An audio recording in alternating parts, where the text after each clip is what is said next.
Petangnya hari ayalahnya tenang, ayahnya tenang daralah ke tepi. Anaknya Jambi janganlah dikenang, sayang kalau dikenang merusak hati. Anaknya Jambi janganlah dikenang, sayang kalau dikenang merusak hati. Assalamualaikum warahmatullahi wabarakatuh. Bersyukur kepada Allah dengan menyebut Alhamdulillahirabbil alamin. Bersalawat untuk Rasulullah dengan mengucap Allahumma salli ala sayyidina Muhammad wa ala ali sayyidina Muhammad. Dewan juri yang saya ta'zimi, sahabat da'i-da'iyah seluruh Indonesia yang saya banggakan. Menurut data Badan Penanggulangan Bencana Alam, Indonesia di tahun 2022 ini sudah mengalami sebanyak 3046 bencana alam. Musibah datang silih berganti, mulai dari banjir, kebakaran, tanah longsor hingga gempa bumi. Di awal tahun dihebohkan dengan banjir bandang di Sumatera Barat. Pertengahan tahun dihebohkan dengan tragedi Kanjuruhan. Di akhir tahun ini kembali kita dihebohkan dengan gempa bumi yang melanda Cianjur, Jawa Barat. Berkaitan dengan hal tersebut, maka saya mengangkat sebuah tema tentang hikmah di balik musibah.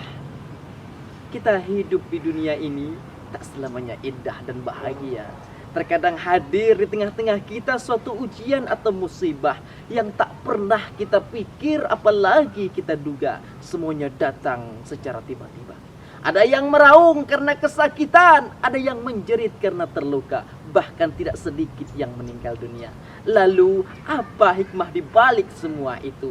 3 hikmah di balik musibah. Yang pertama, Allah ingin mengampuni dosa seorang hamba. Allah mengampuni dosa seorang hamba dengan 3 cara. Pertama, Allah ampuni secara percuma-cuma, karena Allah memiliki sifat Rahman dan Rahim, sifat kasih dan sayang. Yang kedua, Allah ampuni dosa hamba tersebut karena hamba tersebut bermohon ampun kepada Allah Ta'ala.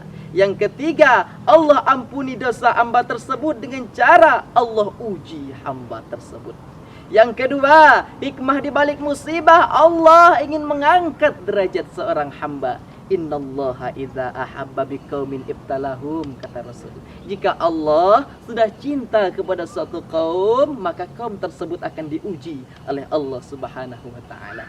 Yang ketiga, Allah ingin memberikan pahala yang berlipat ganda kepada hamba tersebut.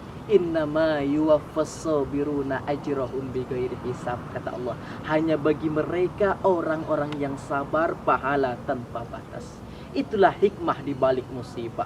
Tapi sahabat dai, berapa banyak orang yang tidak mendapatkan hikmah di balik musibah ini? Kenapa? Karena mereka salah dalam menyikapi suatu ujian. Bukannya malah sadar, tapi justru semakin ingkar. Bukannya bertambah soleh, tapi justru bertambah salah. Bukannya bertaubat, tapi justru tambah bejat. Jangankan mendapat pahala, jangankan mendapat pengampunan dosa, jangankan mendapatkan kenaikan derajat di hadapan Allah Ta'ala, justru malah membuat Allah semakin murka kepadanya. Lalu bagaimana cara menyikapi suatu ujian yang benar itu?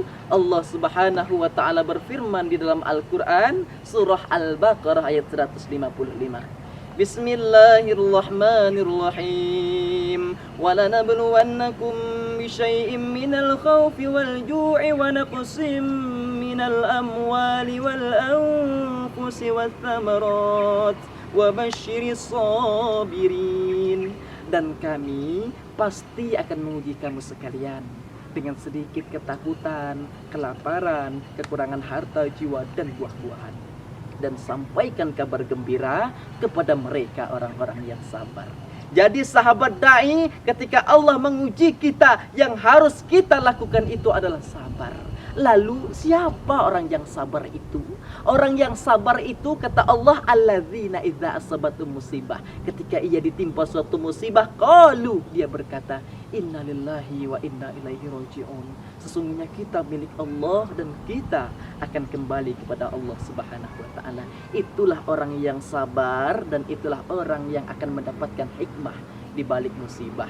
Dewan juri yang saya takzimi, sahabat dai yang saya banggakan. Jadi sebesar dan sekecil apapun musibah yang kita dapat, pasti ada berkah yang tersirat, ada cinta yang tersurat dari Allah sang pemberi rahmat. Asalkan kita sabar dan taat dalam menghadapi ujian dari Allah yang maha hebat. Demikianlah yang dapat saya sampaikan. Terima kasih atas segala perhatian. Mohon maaf atas segala kekurangan. Ihdinas siratal mustaqim. Assalamualaikum warahmatullahi wabarakatuh.